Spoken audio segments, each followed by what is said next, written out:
Who do you worship? Most people worship something without even realizing that they worship things. And worship isn't in a sense of religion or anything else like that. It's question is, what are you willing to sacrifice everything for? And there's a couple of things we're gonna go about. There's a couple categories we're gonna look at today. But the reason why we want to ask what do you worship is because it helps you understand and helps understand your life and also other people's lives on how they operate. And the five categories we're gonna go down is first, you have yourself slash pride. Two, you have money.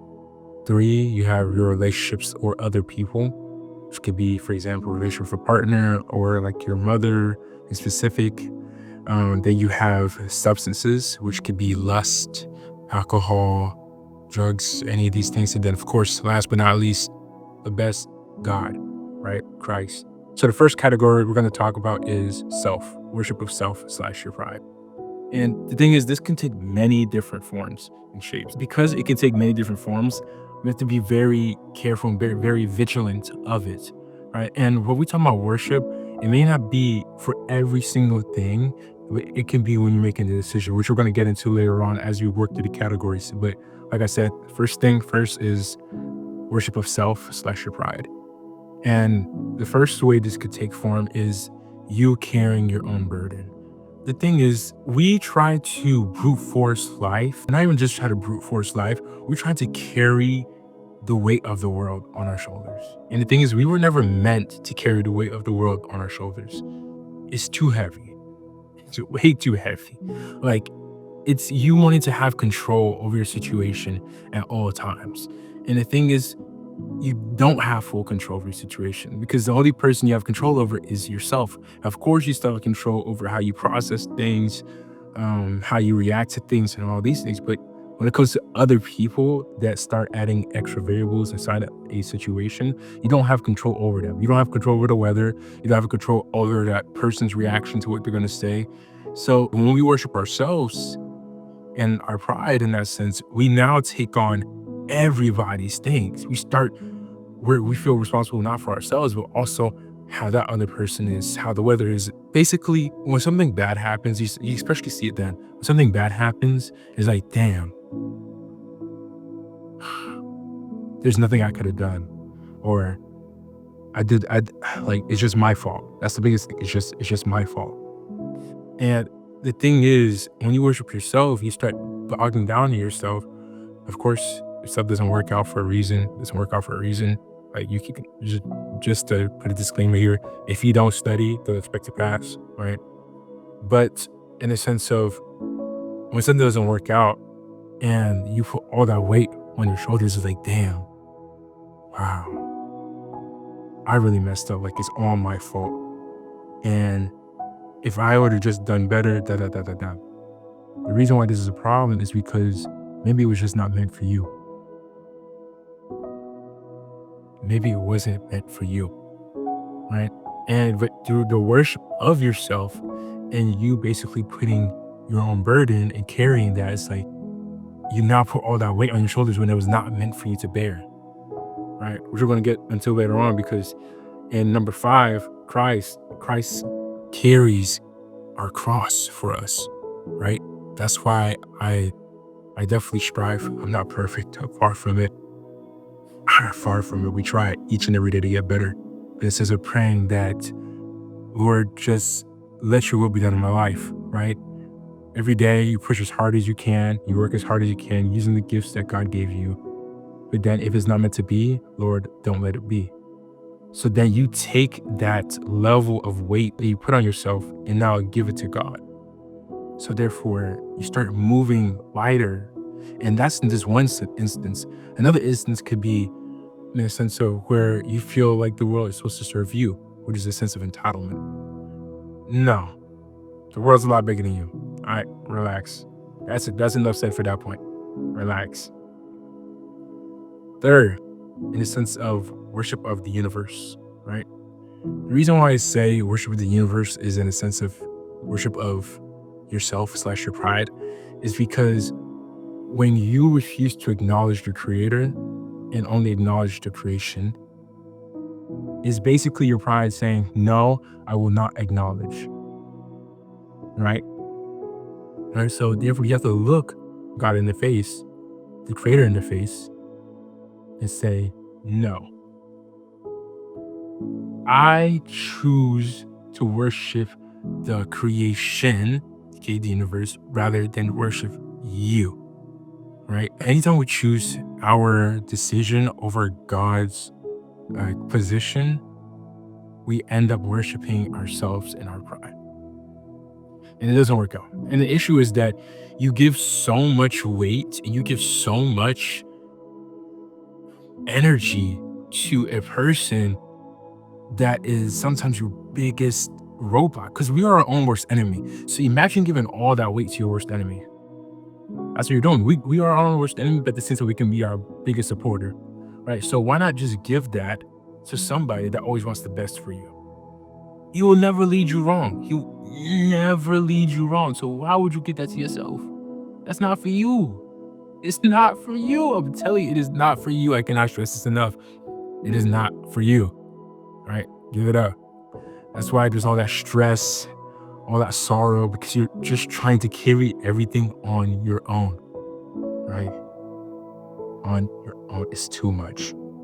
Brings us to our second point, which is going to be money, right? I'm not really going in order. Just we're gonna hit all five eventually. We're gonna save God for last. But yeah, the second point, which is money. Now, the thing about the worship of money, we have to be very careful because you have to realize that money is a tool. Money is energy, it just flows, right? The more value you bring, and depending on the leverage you have, the more money that comes your way, back and forth, right? So that being said, it's like worshiping the screwdriver that's being used to build the house, right? At the end of the day, money is a tool for us to then use to have experiences, right?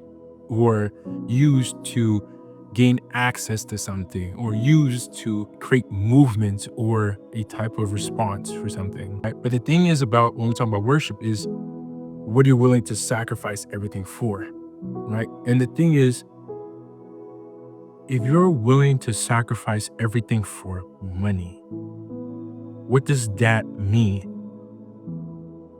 Are you willing to hurt somebody else? Are you willing to cheat, lie, steal? Are you willing to sacrifice your relationships with other people for it? Are you willing to leave God for it? God never said, don't be rich. He said, when you start putting money with me, that's a problem, right? He still wants you to work hard. He never said, don't work hard, right? Just don't mistreat people along the way and make sure to always keep them in focus. So, and the question is when you're starting your journey or whatever that is, if you're chasing entrepreneurship, I'm an entrepreneur myself. So I'm definitely always chasing for greatness by God's grace.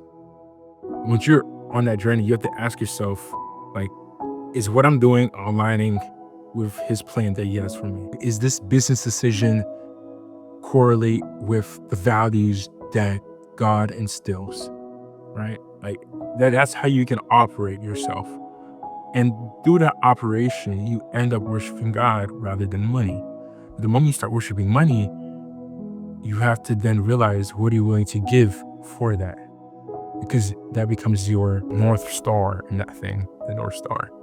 And you could throw away your relationships, you could throw away your health, you could throw away your relationship with God, you could throw away a lot of things. Which brings us to our third point, the worship of relationships. So relationships could be, for example, you have a relationship with your partner, right, your significant other. You can, of course, apply this to like parents or to siblings or to friends or to anything like that, right?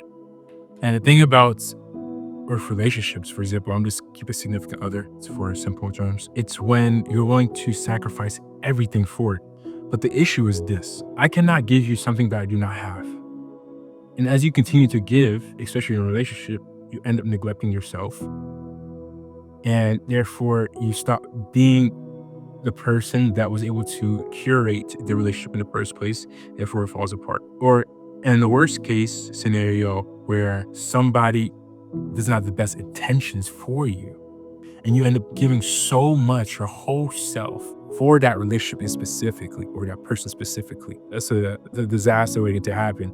And the worst part about this is that as you're giving everything for this relationship, your mind, body, and soul for this relationship or this person, you end up neglecting other relationships, right? You can be so locked in. God forbid you're in an abusive relationship, right?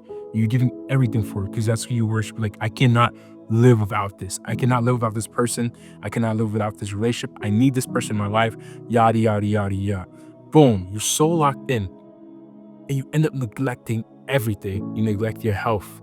You neglect your mental well-being. You neglect God. You neglect your family. All these things just for the sole purpose of this. And the issue is that, like I said, going back to the first point, giving so much weight to something that can sabotage you. Stop it. I just want to be real with you. Like, I understand. Also speaking from experience, like I remember when I did that myself, you end up losing yourself. But the thing is, when you realize that the best thing you can do for the relationship is continue to make sure you always have yourself. Right? It takes two to tango. So if one of them disappears, then it's a problem. Now that brings us to our fourth point: lust/substances. The reason why I put lust and substances together, because lust itself can be a drug, right? Lusting after a woman, vice versa, lusting after men. Drugs per se, which could be alcohol, actual drugs.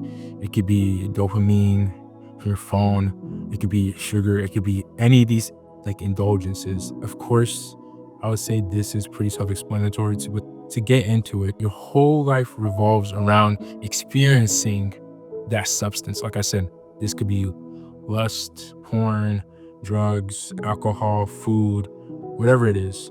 You just be experiencing that thing. If you notice a common trend where you're giving everything and all that weight and control to this substance. Let's just speak on lust, for example, right? Or porn.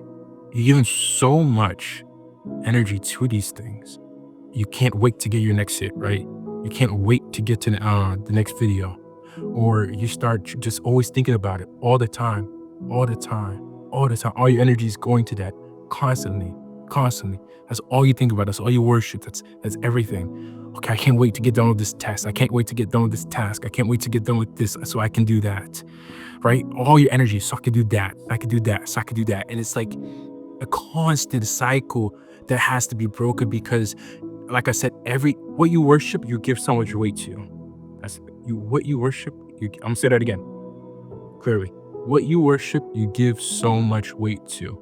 And that's a big problem because you are going to sacrifice so many things you're going to sacrifice so many things in the wrong way to the wrong North Star if you worship the wrong things. I just can't stress this enough. I really can't stress this enough. Like, be very careful.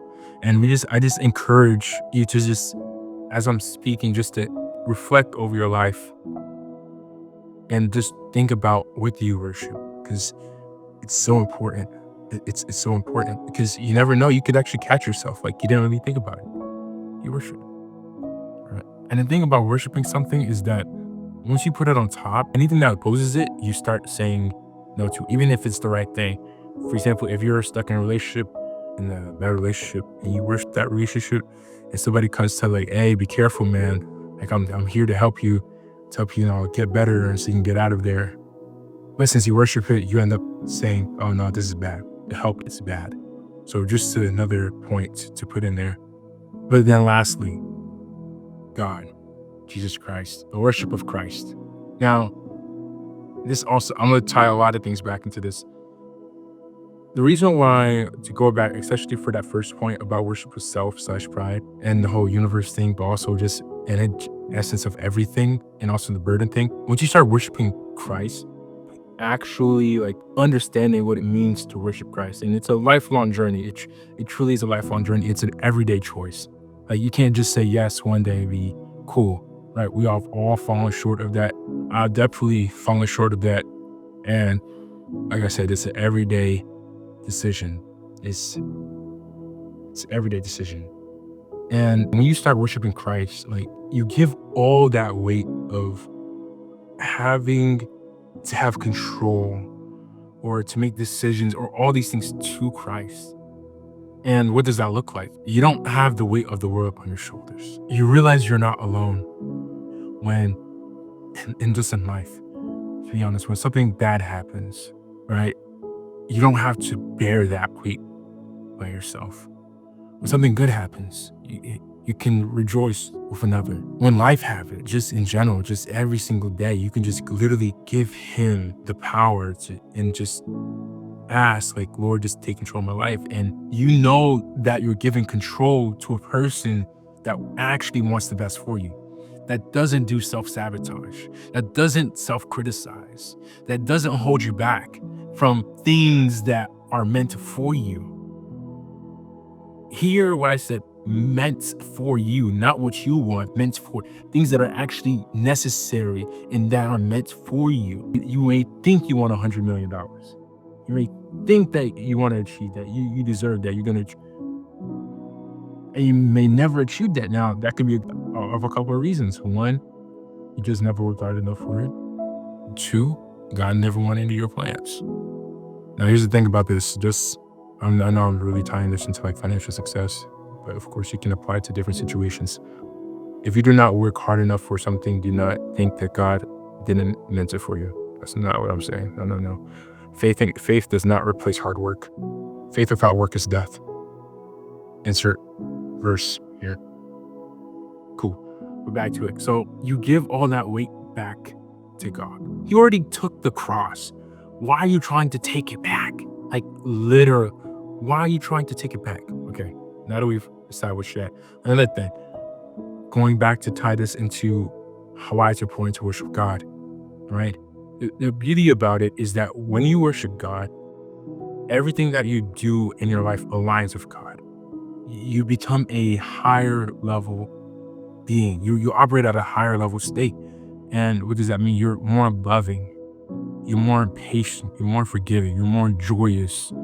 You're more compassionate, right? Which then helps you in the relationships with other people around you, and you start pouring joy and positivity into their lives. And you start guiding them with the wisdom you receive from God, and your overall surrounding life will improve. You stop feeling less confused. There's another thing about worshiping yourself is like when you feel so confused and you refuse to go to God, is like, and you have anxiety and you just want to carry everything, and it's like it's a storm. It's a storm. That's what happens when you worship yourself, but you focus and you keep your eyes on God. It's like, Lord, let your will be done. I remember when I have multiple stories about this, but even recently, I was going through, had panic attack, anxiety attack. Those who know me, I don't usually have those. Usually very, I'll say, calmer person in the last couple of years, but this was recently. This was 4 months ago. And it was because I stopped praying. And not even just because I stopped praying, I started carrying everything on me. And I remember one time I started panicking, panic attack. I don't know what it was, like dizziness, hyperventilating. I felt like I was going to fall over. I was like, what the heck is this? This is something new. I don't like this. And I was trying to do 6, 7 different things. So many projects, so many things. And I remember one day I just sat in my room. I was like, in the darkness, silence. I was like, Lord, let your will be done. Take control of my business, take control of my life, take control of my relationship, everything. Next day, had clients leave. I was like, what is it? What is it, right? And because I put my focus and I put all that weight to him, I approached it with the mindset of, Lord, what is it? What are you trying to, like, what does this mean? What are you trying to prepare me for? Versus, oh my gosh, I'm failing. Oh my gosh, it's a failure. And then it's crazy, not that in that moment, because I had that faith of, Lord, let your will be done in my life, and that this is what you willed, this shall be done. Because I had that, keep this. I was calm. I trusted. I didn't have anxiety. I didn't put all that weight on me. And not only that, I see what it meant a couple months later down the road. Come back. Everybody come back. Business get better than ever. Number 1. Number 2, elevate my mindset. Number three, I had a temporary experience, or I call life lesson, right? Which is fantastic because it helped me level up in that sense, especially when it came to like business and relationships with people. But yeah, it just in that moment, I'm glad I did, because if not, I don't think I would have be where I'm at to even give this video. And the thing is, a lot of times when things happen and you're like, why did this happen? You won't get it then. You get it a couple months down the line or years down the line. And and it really depends on how you go about things. So going back to putting that focus and worship in Christ, like your relationships get better. Like I said, you're not a slave to your desires, especially negative desires. Like going back into point four, which was lust and substances and like porn and all these things. You're not a slave to that. You don't chase those things as the pinnacle. When it comes to money, you start aligning everything with God's will. Does this business deal, does this person, does this partner, does this online, or let your will be done. $100 million could be sitting across the table, but if it doesn't happen, if you've done everything you need to do and it doesn't happen, you're like, okay, cool, it was not meant for me. You're like, dang, I could have got that, I could have got that nine-figure deal. I'm like, but then God's like, nah, it's not meant for you. Hold on, I got something better for you. And something better doesn't have to be same terms as the financial. It could be just peace of mind. Because you never know, that 100 mil or 10 mil or 1 mil or 100,000, whatever it is, 10,000, there could have been something else attached to that that you didn't see. There could have been unwritten rules, unwritten terms that you would have to agree with that did not align with the life you want to have or the life that God intended you to have. You would have never known. But because you gave your focus and you continue to worship God, you know that you can have full faith, right? You have full faith that everything that happens to you, good and bad, it is fine. We ask that, Lord, take control of our lives. Lord, open the doors that need to be open and close the doors that need to be closed, and just let your will be done in our lives. Because to worship God needs to submit, right? He needs to put our pride to the side, put our feelings to the side, and submit to Him. And that's why I said the universe thing comes back, is because for you to refuse to acknowledge your Creator and acknowledge your creation means you want to put your pride over the acknowledgement of God. Okay. That being said, the question is today, to wrap this up, who do you worship and what do you worship? It was nice talking to you guys, and I just hope this is a reflection point. If you have any questions or topics or anything you want me to speak about, feel free to send me a message or drop in the comments as you wish. Ciao, ciao.